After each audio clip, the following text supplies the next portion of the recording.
Does anyone else sometimes think that having needs makes you a burden to people? Yeah. Actually, my big thing around needs is that I tend to forget that I have them. I've done a pretty good job over the years of, yeah, just not even letting myself have needs.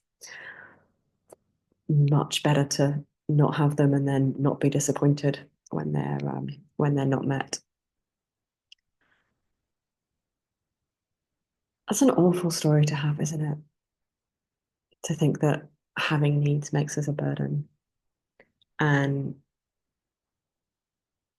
and I know this isn't true because when I think about the people that I care about in life, very little delights me more than being asked to help. Yeah, I'm always really touched when somebody comes to me with a need and asks me uh, to support them with it in some way. Not all the time, I will admit. Um, I get very judgy when my partner is ill and gets needy. Um, but again, that says everything about my relationship with being ill and wanting to be supported and things, and it does about him. Yeah, actually kind of feel envious at that point that like he gets to want that because I just tend to soldier on through when I'm sick. Literally, I had dengue last year and I was still teaching. Found out afterwards I had a really high temperature. Um, yeah.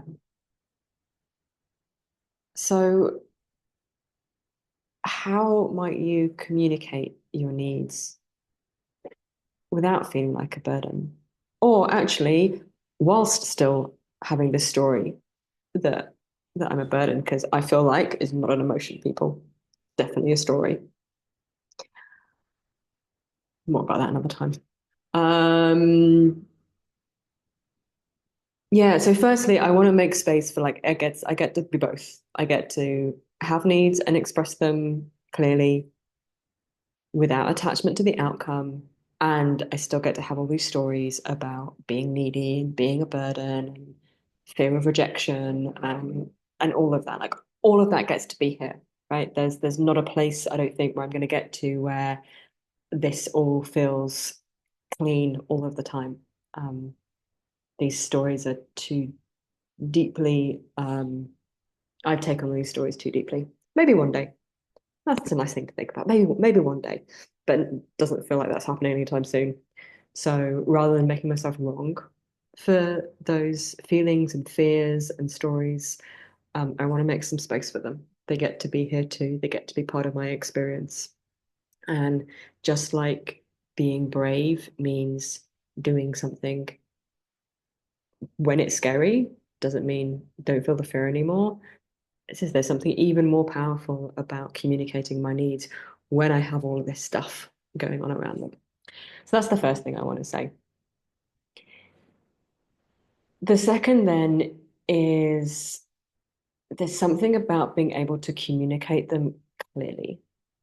Um, when I am able to make the implicit explicit, where I'm able to like really own my experience and like state something clearly, to ask for what I want and to allow the other person to have a choice about how they're with me in that, um, that's when this feels really good to me. Like I have this sense of even if the other person doesn't respond in the way that I want them to, even if they're not able or willing to meet me in that need, it matters less. There's something super powerful about showing up for myself, recognizing that I have a need and taking some action towards it that goes, I don't know, goes some way to having that need met in me. It's like at least I'm not abandoning myself in all of that.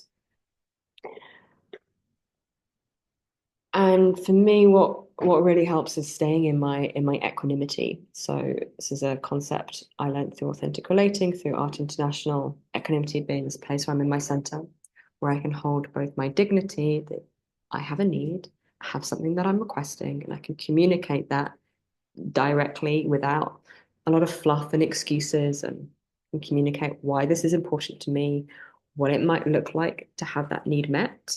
The more specific I can be, the easier it is for people to either say, yes, I can do that, or no, I can't do that, but I could do this instead. So I'm communicating like the need separate from a strategy to having that need met. Yeah. So, um, and separate from the feelings. Like I feel sad and lonely, and yeah, I have this need for reassurance. And what really might really help me right now is a hug, for example. So feelings, need, request. It's a little bit of nonviolent communication thrown in there. Yeah, if I can do that from this place of equanimity, so the dignity of this is what's my truth. This is true for me right now. Yeah, I'm a stand for this. I am entitled. I'm a human being. I have needs. It doesn't make me any less or more worthy. I'm a person. I have needs. I'm a being. I have needs. Plants have needs. And Peace Lily always used to communicate that to me by going, ugh.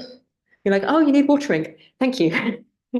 Well, I love peace lilies. They're very clear communicators about watering. It's why I kill most of my plants over or under watering because I like tell me what you need. I'm going off track.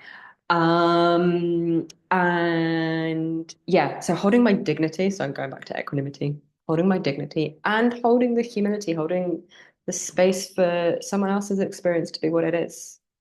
Yeah, that maybe they will say yes, maybe they'll say no. Maybe either way, that probably doesn't have a lot to do with me and probably has a lot more to do with them and what's going on in their world.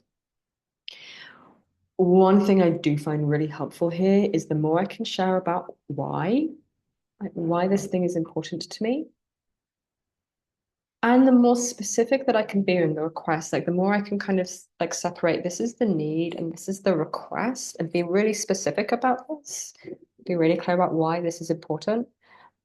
That's for me what really has people that lean in and be like, yes, I want to help. Might not be able to do this thing that you asked for.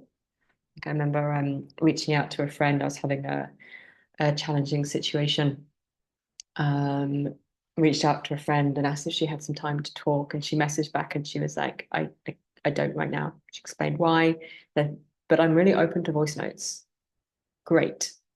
Oh, and I love this. Like this is constantly my experience. When people do this back to me, when people are super clear about what they want, what they need, what they're available for, what they're not available for, everything in my system relaxes. It's like, thank you. Thank you for being explicit. Now I don't have to do the guesswork. And more, I want to offer that back to people. I don't want people in my life to have to do this guesswork for me. I want to be able to show up and communicate clearly. How somebody responds to that, if somebody calls me a burden, if somebody calls me needy, I it sucks. That hurts. I want to make space for that. And I want to follow out the possibility that that's more of a reveal about what's happening for them or has happened for them in their life. Just because somebody says that doesn't mean it's true. I have to have a rule that I tend to triangulate feedback. If I'm hearing similar things from two or three people, especially from different aspects of my life, I'm like, okay, there's something here for me to look at.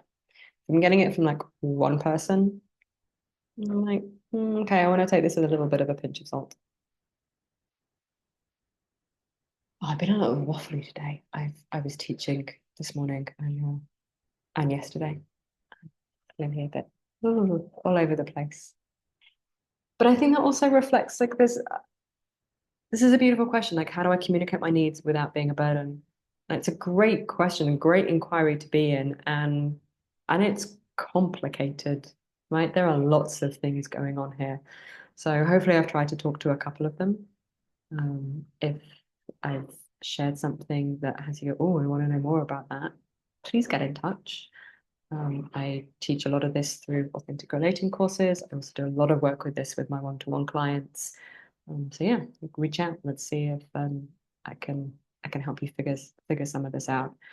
But I will say, if like me, you have a lifetime of practicing pretending that you don't have needs or practicing not communicating them clearly, it's probably going to take a little bit of practice to figure out how to do this differently and for that to feel comfortable.